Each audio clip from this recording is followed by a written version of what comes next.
ધારી તાલુકાના ચલાળા ખાતે આજરોજ નવા વર્ષમાં ધારાસભ્ય જેવી કાકડિયા દ્વારા પોતાના નિવાસસ્થાનથી પદયાત્રા કરીને પૂજ્ય દાન મહારાજના દર્શન કર્યા હતા અને પૂજ્ય વલ્કુ બાપુના આશીર્વાદ મેળવ્યાની સાથે ચલાળાના વિવિધ સમાજ અને વેપારી અગ્રણી અને ગ્રામજનોને મળીને નવા વર્ષની શુભેચ્છાઓ પણ પાઠવી હતી।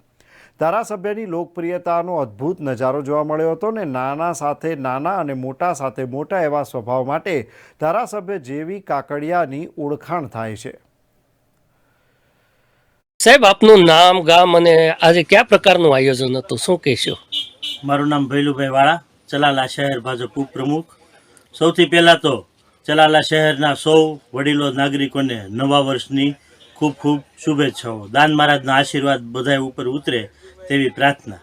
ચલાલા શહેરમાં વર્ષોથી અમારા લોકપ્રિય ધારાસભ્ય શ્રી જેવીભાઈ કાકડિયાની પરંપરા મુજબ તેમના ઘરેથી નિવાસ સ્થાનેથી સૌ નાના મોટા આગેવાનોને મળતા પગે ચાલીને પૂજ્ય દાન મહારાજના દર્શન કરીને પૂજ્ય વલ્કુ બાપુના આશીર્વાદ લઈને ચલાલા ગામમાં ચેમ્બર ઓફ કોમર્સના આગેવાનો સહિત સાથે રાખીને દુકાનો નાના વેપારી મોટા આગેવાનો દુકાને જઈને સૌની મુલાકાત પરંપરા મુજબ અમારા લોકપ્રિય ધારાસભ્યએ આજે ચલાલા શહેરમાં લીધી હતી અને સૌને નવા વર્ષની શુભકામનાઓ પાઠવી હતી।